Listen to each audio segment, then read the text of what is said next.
प्रभात बच्चों, कैसे हो बच्चों। आशा है आप सकुशल होंगे। और अब तक जो हमने भारत की खोज में तलाश जो हम पढ़ रहे थे वो पढ़ा और आपको समझ में भी आया होगा। हम यहाँ तक पढ़ चुके थे जिसमें लेखक हमें बताता है कि हमारी विविधता में भी एकता है, कि हमारा खान पान रहन सहन पहनावा भले ही अलग अलग हो, हर राज्य का हर जगह का अलग अलग हो, लेकिन फिर भी कुछ बातें ऐसी हैं जो हमें एकता के सूत्र में बांधे हुए हैं। तो हम उसी को आगे पढ़ते हैं। किसी भी एक देशी समूह में चाहे वे कितने ही घनिष्ठ रूप से एक दूसरे से जुड़े हों, छोटी बड़ी भिन्नताएं हमेशा देखी जा सकती हैं। उस समूह की मूल एकता तब प्रकट होती है जब उसकी तुलना किसी अन्य देशी समूह से की जाती है। यह बात अलग है कि अक्सर दो निकटवर्ती समूह पास रहने वाला समूह की भिन्नता सीमांत इलाकों में या जो कि धुंधली पड़ गई जाती है या आपस में घुल मिल जाती है। प्राचीन और मध्यम युग में आधुनिक राष्ट्र के विचार ने जन्म नहीं लिया था और सामंती धार्मिक या जातीय संबंधों का महत्व अधिक था। फिर भी मेरा विचार है कि ज्ञात इतिहास में किसी भी समय एक भारतवासी भारत के किसी भी हिस्से में अपने ही घर किसी अपनेपन की अनुभूति करता था। यहाँ कह रहा है कि चाहे वो दूसरी जगह चला जाए, चाहे वह भिन्नताएं भले ही हो, लेकिन फिर भी वो वहाँ जाता है तो उसे कुछ ना कुछ अपनापन लगता है, अपने घर जैसा अपनापन उसमें आता है। उसे ये नहीं लगता कि मैं कहीं दूसरी जगह आया हुआ हूँ।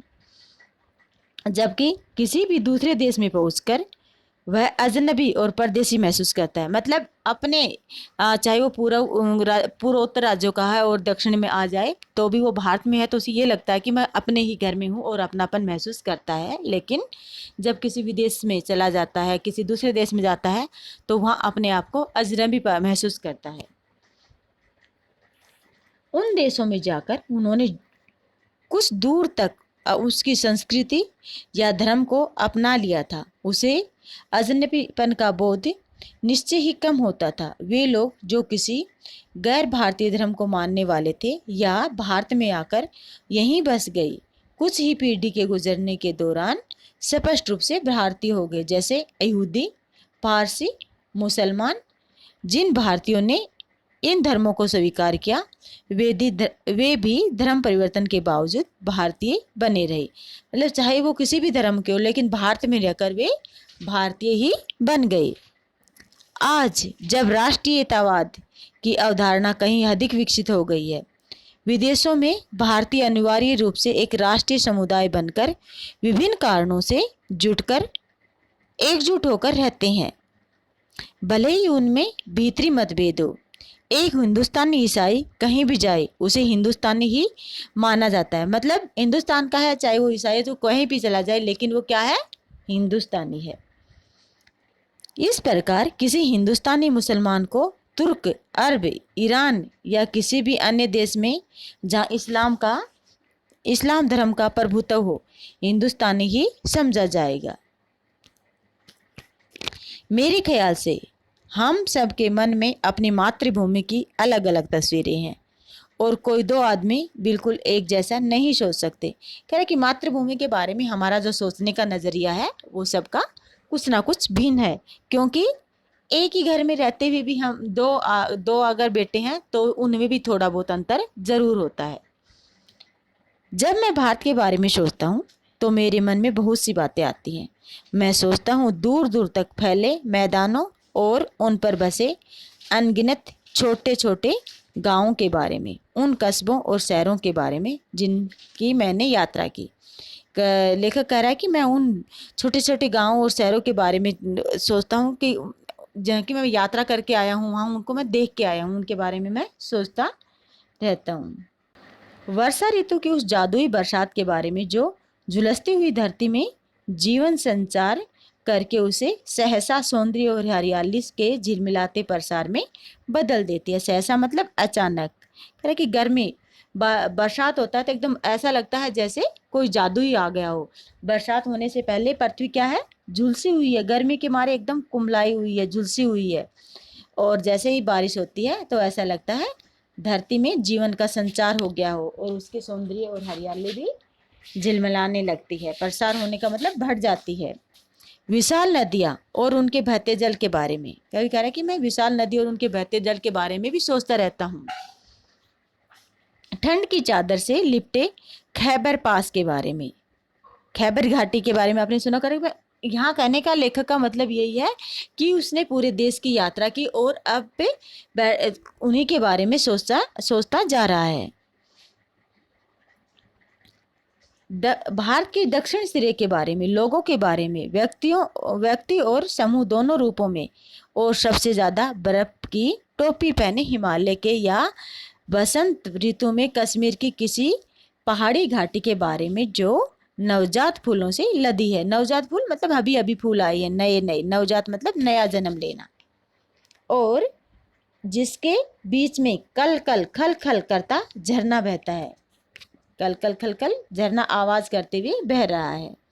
हम अपनी पसंद की तस्वीर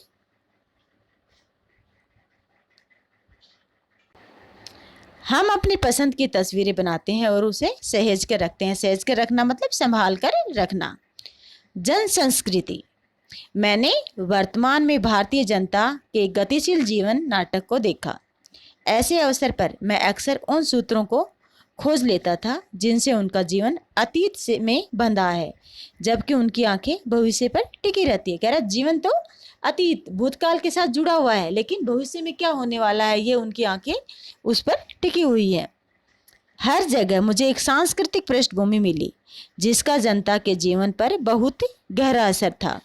इस पृष्ठभूमि में लोक संस्कृति, दर्शन, प्रचलित दर्शन, परंपरा, इतिहास, मिथक और पुरा कथाओं का मेल था। यहाँ मिथक मतलब ऐसी घटनाएं जो हमारे उसमें प्रचलित है हमारी संस्कृति में, लेकिन उनकी प्रामाणिकता अभी तक सिद्ध नहीं हुई है कि वास्तव में क्या घटनाएं घटी थी।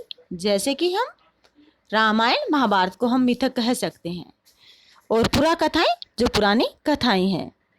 इनमें से किसी को दूसरे से अलग करके देख पाना संभव नहीं था। पूरी तरह अशिक्षित और निरक्षर लोग भी इस पृष्ठभूमि में हिस्सेदार थे। लोक प्रचलित अनुवादों और टीकाओं के माध्यम से भारत के प्राचीन महाकाव्य रामायण और महाभारत, प्राचीन भारत के 2 प्राचीन महाकाव्य कौन कौन से हैं, इसको नोट कर लेना है बच्चों। कौन कौन से हैं? रामायण और महाभारत। अन्य ग्रंथ भी जनता के बीच दूर दूर तक प्रसिद्ध थे। हर घटना, कथा और उनका नैतिक अर्थ लोकमानस पर अंकित है। लोकमानस पर अंकित है मतलब जनता के दिलों पे, मनों पे छाया हुआ है, उसके बारे में वो सोचते रहते हैं।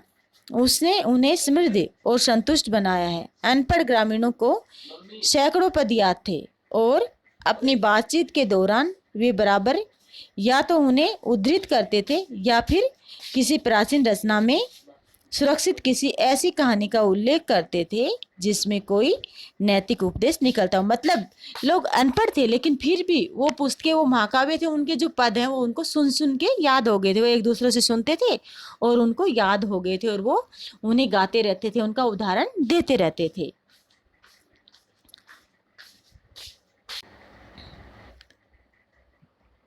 जिसे कोई नैतिक उपदेश निकलता हो। रोजमर्रा मतलब प्रतिदिन की जिंदगी के मसलों के बारे में सीधी सादी बातचीत को ये देहाती लोग जब इस तरह का साहित्यिक मोड़ दे देते हैं तो मुझे अक्सर बहुत आश्चर्य होता है। कह रहा कि सीधे ये अनपढ़ लोग हैं, लेकिन जब रोज डेली घटने वाली बातों में भी वे इस तरह की साहित्य की पदों को जोड़ देते तो कह रहा है कि मुझे आश्चर्य होता है।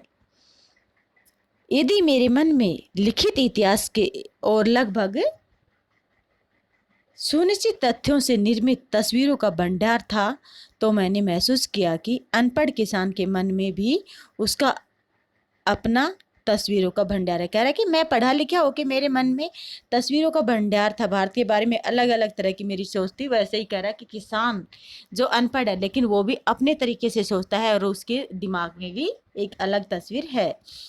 यह बात अलग है कि उसका स्रोत पुरा गाथा एवं परंपराएं और महाकाव्यों की नायक नायिकाएं ही अधिक रहे। मतलब उन्होंने पुरानी कहानियां सुनी है, नाटक वगैरह देखे हैं, तो उन्हीं से वो उदाहरण देते जाते हैं। इतिहास बहुत कम है, और कह रहा है कि उसमें इतिहास बहुत कम है। 30 पर भी वह बहुत स्पष्ट होता था। मैं उनके चेहरे, उनके आकार और उनकी चाल ढाल को ध्यान से देखता। उनके बीच हुए संवेदनशील चेहरे, बलिष्ठ देह और सीधे साफ अवयवों वाले पुरुष दिखाई देते। महिलाओं में लावण्य, लावण्य मतलब एकदम जवानी, नम्रता, गरिमा, संतुलन के साथ साथ एक ऐसा चेहरा जो अवसाद से भरा हो। मतलब जवान थे, एकदम गरिमा, अपने गौरव से भरे हुए से और संतुष्ट भी थे, लेकिन फिर भी उनके चेहरे पे एक दुख था। अवसाद से भरा होना मतलब अवसाद परेशानियों से भरा हुआ था। कभी कभी किसी देहाती रास्ते या गांव के बीच से गुजरते हुए मेरी नज़र किसी मनोहर पुरुष या सुंदर स्त्री पर पड़ती थी तो मैं विस्मय विमुग्ध हो जाता था। मतलब विस्मय मुग्ध, एकदम हैरान उन्हें देखकर। वे मुझे पुराने भित्ति चित्रों की याद दिलाते, जो पुराने भित्ति चित्रों पर जो चित्र उपड़े हुए हैं बिल्कुल ऐसे ही लगते थे।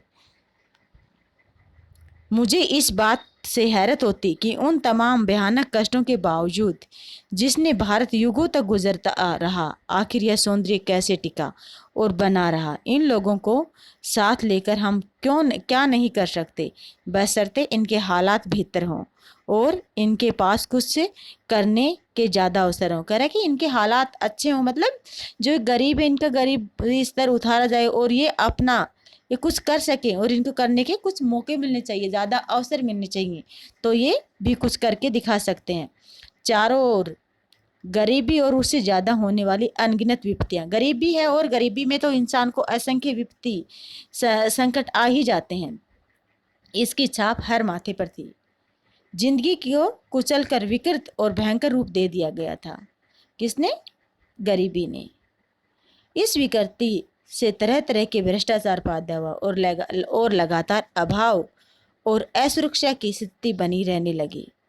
यह सब देखने में सुखद नहीं था, पर भारत की असलियत यही थी। कह रहा है कि ये मुझे देखकर बहुत अच्छा नहीं लग रहा था, लेकिन असलियत यही थी कि गांव का जो भारत के अधिकांश जनता है वो गांव में रहती है और गांव में अधिकांश लोग गरीबी में जी रही हैं। उनके पास से अपने जीवन जीने के वो सुविधाएं, वो साधन नहीं है जिससे वो अपने आप को बेहतर बना सकें। और ये कह रहा है यही भारत की असलियत है, चाहे हमें अच्छा ना लगे, इसे दिखा के चाहे आपको बुरा लगे, लेकिन वाकई में हकीकत यही है। और आजकल भी हम देख रहे हैं, जैसा कि आप आजकल देख रहे हो किस तरह से मजदूर बेचारे सड़कों पे घूम रहे हैं, तो ये भारत की असलियत उन अमीरों को झोपड़ों तक सीमित नहीं है, अमीरों के महलों तक सीमित नहीं है जो हमें दिखाई देते हैं, बल्कि भारत की हकीकत कहाँ है?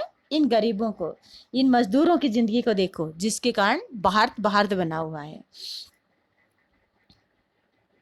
स्थिति को समर्पित भाव से स्वीकार करने की प्रवृत्ति प्रबल थी, पर साथ ही एक प्रकार की नम्रता, मनसाहत थी जो हजारों वर्ष की सांस्कृतिक विरासत की देन थी, जिसे बड़े से बड़ा दुर्भाग्य भी नहीं मिटा सकता। तो बच्चों, ये लेखक तलाश कर रहा है अपने अतीत को, अपने गाँव में किस तरह से गांव के लोग सीधे साधे हैं लेकिन गरीबी में जी रहे हैं। तो आज का ये हमारा तलाश पाठ यहीं ख़त्म हो गया। इसके प्रश्न उत्तर हम बाद में करेंगे। आशा है आपको ये पाठ समझ में आ गया होगा। धन्यवाद बच्चों।